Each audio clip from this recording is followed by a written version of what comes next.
I get asked all the time, what do I do? How do I rent out my property? So today I'm going to talk about the complete plan of how you can rent out your property.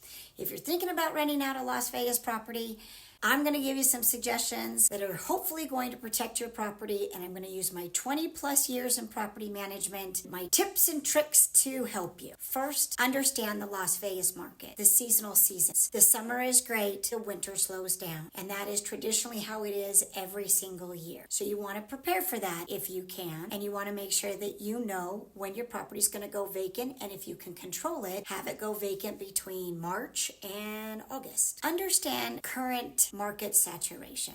If there is a ton of available properties on the market, you are not going to be able to demand a higher rent. It's saturation equals less when it comes to the rent. That's just the way it is. It's the supply and demand rule. So you want to make sure that when you put your property on the market, you understand what the saturation numbers are, how many available properties there are, and then that will help you when it comes time to putting an asking rent to your property. So let's talk about how you market your property. So the first and one of the most important things is you have to get your rental looking fresh, looking clean. You want good professional photos because that's what's going to be plastered everywhere. And you want to make sure that when somebody's scrolling through, they stop on your property and they want to know more. You also need to make sure that everything is working. You don't want somebody walking into a property in the month of May and the HVAC is not working or there's no hot water that works. So you want to make sure that you have your property looking great and ready for move-in. Screening and vetting applicants carefully is huge. You need to know their credit score, their history of payment, if there's been any inconsistencies, how many places have they lived, and you want to make sure that their paychecks are not forged or fake. That has been a thing lately. So you really need to do your due diligence and make sure that what they're submitting to you is actually who they are and that you feel comfortable that they're going to maintain your property and pay your rent when they move into your property. Once you accept an applicant, make sure that you're very clear on what your lease says so that they have expectations of when rent is due, what the late fees are, how to put in maintenance requests, and if there's a pool or if the resident is coming in with a pet, make sure that you have an addendum that is a release of liability for the pool and that resident's pet.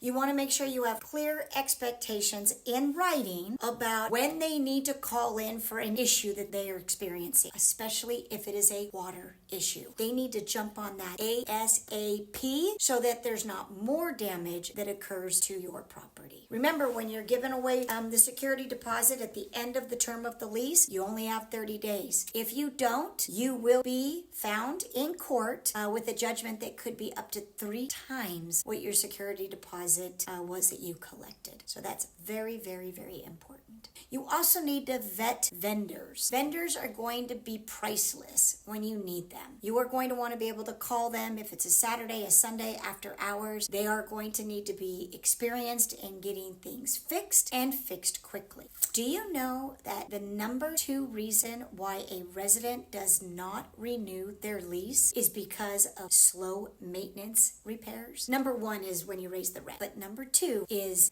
for slow maintenance repairs. So you want to make sure that you have that all lined up and ready to go. You want to partner with professionals when needed. It really pays off. Now, if that's a property management company, great. They can take the stress and the headaches away from everything that I just talked about. When it comes to preparing the property, doing the vetting and the screening of the applicants, if a repair maintenance request comes over, they can handle all of that for you. And if that's something that you want is stress-free landlord situation, then partnering with a professional would probably be a good road to look down. Now, if you only have one property and you're interested in finding out what tenant-landlord laws are and you want to learn by experience, by all means, go for it. But once you have maybe 2 or 3, now it's going to become a full-time job. You're going to be on vacation. There's going to be a call.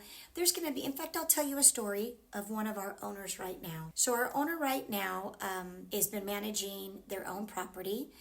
They want to do it when they come down to Vegas as a full-time job, retirement job for them. So they have a few investments here in the Valley, and so one of them is no longer managed by us, McKenna Property Management. So they go on a cruise. They hardly ever go on vacation, but they go on a cruise. And while they're on a cruise, they are getting blown up by the resident. The resident says there's a funny smell.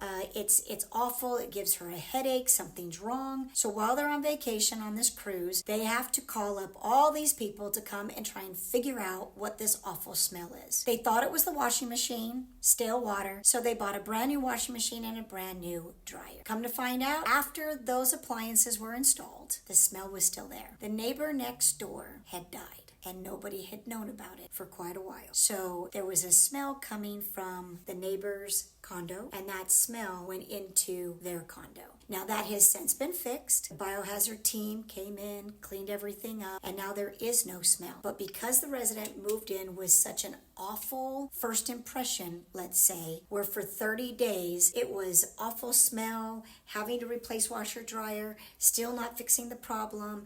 I mean, it's an emotional roller coaster for this resident, as well as the owner, because the owner didn't know how to handle it. Because again, this isn't really what they're in. This is not the world they're in all the time. So they ended up losing that resident, and they are going to have to re-rent the property.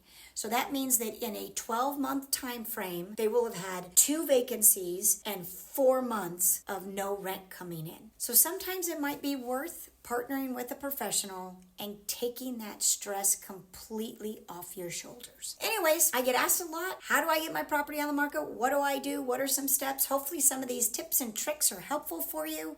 I will always be adding more of my opinion on my other YouTube videos that I send out. Hopefully you find them interesting, and if you ever have any questions, I'm always happy to address them. I'm Jenni McKenna, and I'm the owner-broker of McKenna Property Management.